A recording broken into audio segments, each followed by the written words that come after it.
World War II was supposed to be Germany's greatest victory, but one disastrous decision at sea silently destroyed Hitler's chances of winning the war. Millions remember the tanks and aircraft. Few realize the war may have been lost because of the German Navy. The Kriegsmarine entered the war with confidence, believing its submarines would starve Britain into surrender. At first, everything went exactly as planned.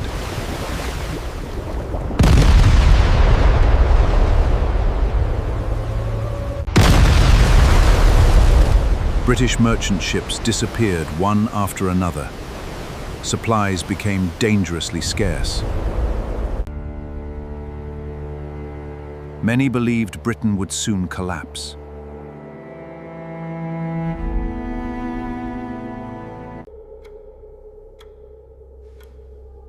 But hidden inside Germany's strategy was one fatal mistake. Hitler never fully trusted his navy. Despite the Kriegsmarine's achievements, he believed it could never match the strength of Britain's Royal Navy. This would influence critical decisions. Instead of building a balanced fleet, Germany invested heavily in submarines.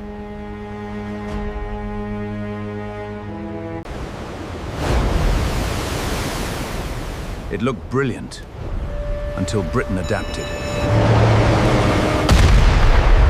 To survive the relentless U-boat attacks, Britain introduced a powerful new tactic, the convoy system. Dozens of merchant ships now sailed together under heavy naval protection. Instead of hunting isolated targets, German submarines suddenly faced organized defenses that fought back with deadly precision. Then came a revolutionary invention, radar. Even under darkness or thick fog, Allied ships could now detect enemy submarines from miles away. Bearing 045. Germany had relied on the cover of night. Radar stole that advantage forever. Next came sonar. Invisible sound waves echoed beneath the sea, revealing submarines hiding deep underwater. Once detected, escape became almost impossible. Destroyers rushed toward the target with devastating depth charges. The ocean itself became a deadly trap. Every dive could become a submarine's last. The Allies added another unexpected weapon: escort carriers. Small aircraft carriers now protected convoys far from land. For the first time, German submarines could be hunted from both the sea and the sky. The hunters were becoming the hunted. Germany's greatest naval weapon was beginning to lose control of the Atlantic. By 1943, the Battle of the Atlantic had reached its most dangerous stage. Every convoy became a fight for survival. But while Germany struggled to replace its losses, the Allies were building ships faster than they could be sunk. American factories worked day and night.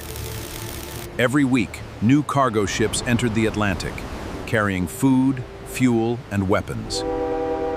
Even when German submarines destroyed a convoy, another one was already on its way.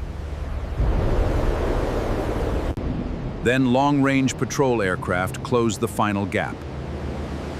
There was no longer a safe place for U-boats to hide. The famous wolf pack tactic was collapsing. Coordinated submarine attacks became increasingly rare and ineffective. Every patrol became more dangerous. Fuel was running low, supplies were shrinking, and experienced crews were becoming impossible to replace.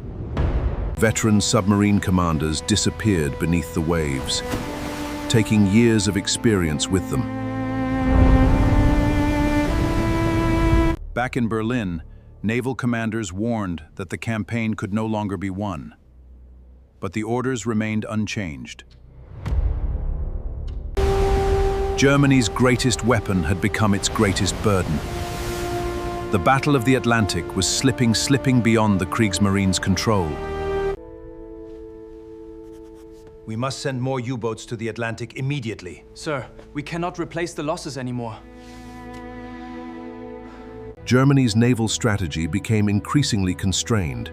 Top leadership delayed key military decisions. This reduced their ability to respond effectively. New submarines entered service, but many young crews lacked the experience of the veterans who had already been lost. Meanwhile, Allied technology continued to evolve. Radar became more accurate, sonar more deadly, and air patrols more relentless. The Atlantic was no longer Germany's hunting ground. It had become an Allied-controlled battlefield. Every week, more U-boats failed to return home. Families waited for letters that would never arrive. One by one, Germany's experienced submarine commanders disappeared beneath the Atlantic, taking irreplaceable knowledge with them. Without control of the sea, Germany struggled to stop the endless flow of Allied troops, fuel, and supplies into Europe. The failed submarine campaign had consequences far beyond the ocean. It helped make the Allied invasion of Europe possible. The Kriegsmarine had the war believing it could choke Britain into surrender. Instead, it watched helplessly as the Allies gained complete control of the Atlantic. With the Atlantic secured, Allied convoys crossed the ocean almost without interruption. Every successful voyage brought Europe one step closer to liberation. Millions of soldiers, thousands of tanks, and endless supplies reached Britain. The invasion that would change history was finally within reach. On June 6, 1944, the largest amphibious invasion in history began. It was only possible because the Atlantic supply lines had survived. Germany's submarines could no longer stop the overwhelming tide. The balance of the war had shifted forever. By the final months of the war, the once feared Kriegsmarine had lost much of its power. Many of its finest ships lay destroyed, while countless U-boats rested on the ocean floor. The greatest mistake was never a single battle or one failed mission.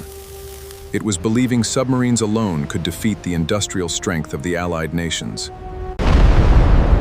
The Battle of the Atlantic proved that wars are not won by powerful weapons alone.